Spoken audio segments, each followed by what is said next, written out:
The lecture hall buzzed with the usual pre-class chatter of the Galactic Academy's Xenobiology course. Species from across the galaxy filled the tiered seating hall. Elegant Zephyrians with their crystalline skin, bulky Corvin with their stone-like hides, and delicate Cylani, whose gossamer wings fluttered nervously in crowds.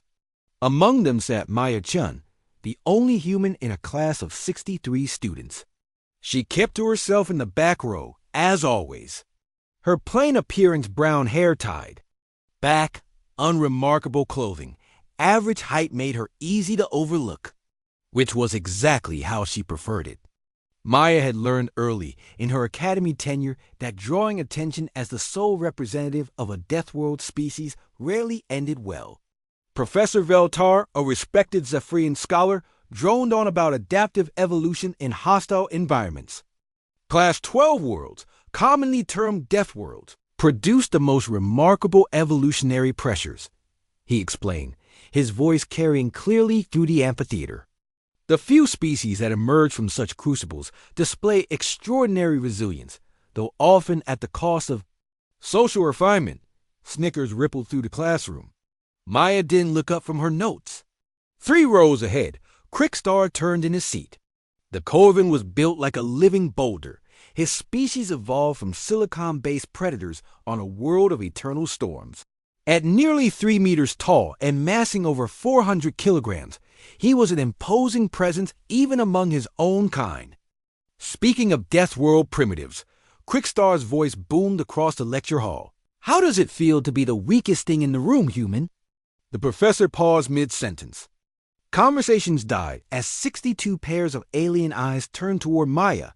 She continued writing, her pen moving steadily across the page as if nothing had happened.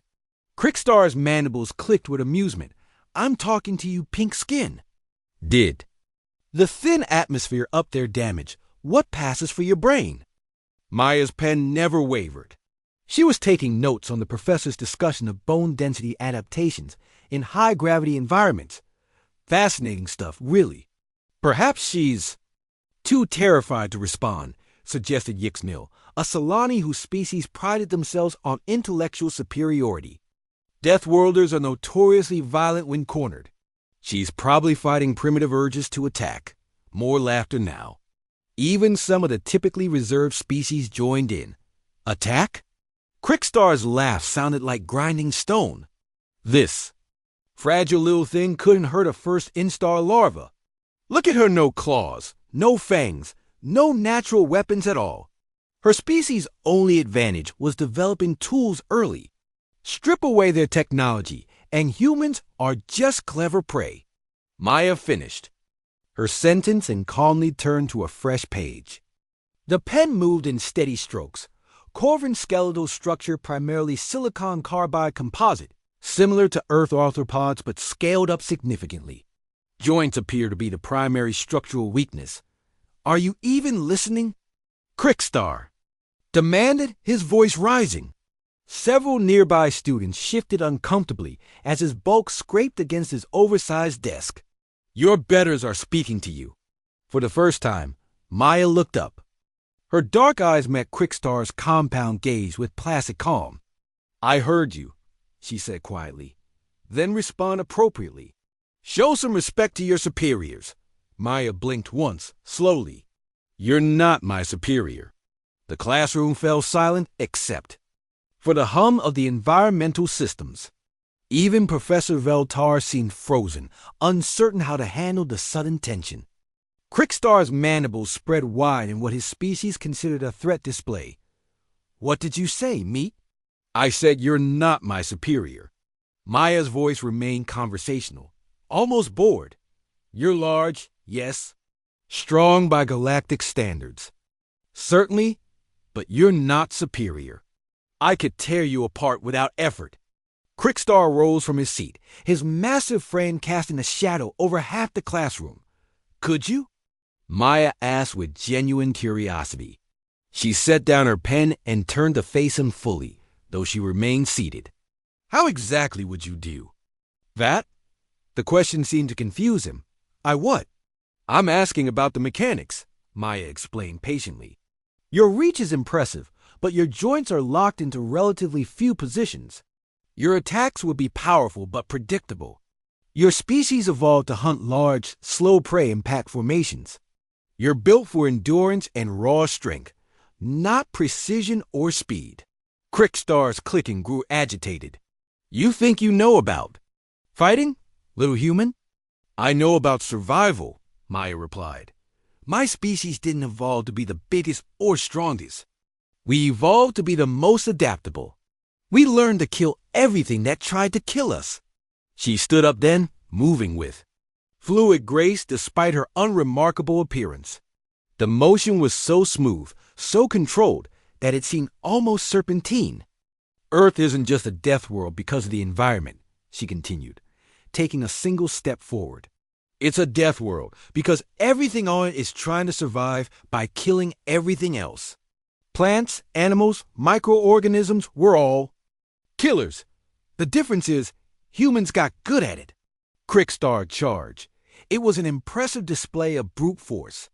400 kilograms of silicon carbide muscle and bone accelerating across the lecture hall with surprising speed. His species had dominated their homeworld's food chain for good reason. Maya didn't run. She didn't flinch. She simply shifted her weight and turned her body 30 degrees to the left. Crickstar's massive claws swept through empty air where she had been standing. His momentum carried him forward, off balance, exactly as Maya had calculated.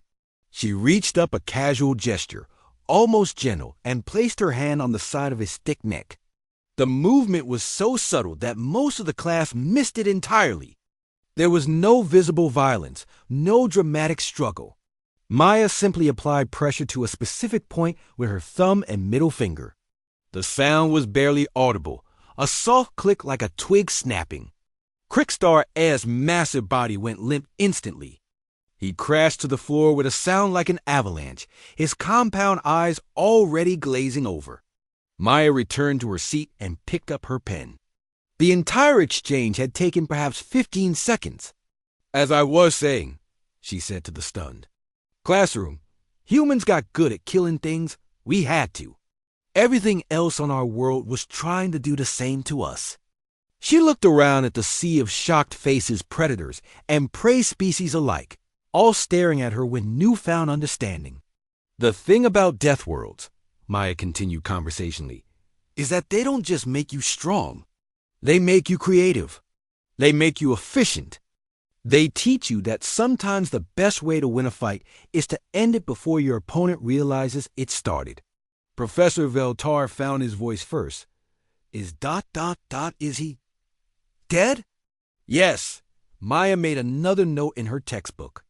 Cervical dislocation. Quick and clean. Corvin neurological structure made it relatively simple. Their primary nerve bundle runs directly behind the third joint cluster. She looked up at the professor with the same calm expression she'd worn all semester. Should I contact campus security about body removal, or is there a specific protocol for classroom fatalities? The silence stretched on. Maya shrugged and returned to her notes. After all, she still had a lot to learn about xenobiology, and Earth had taught her that learning never stopped, not if you wanted to survive. Asterisk.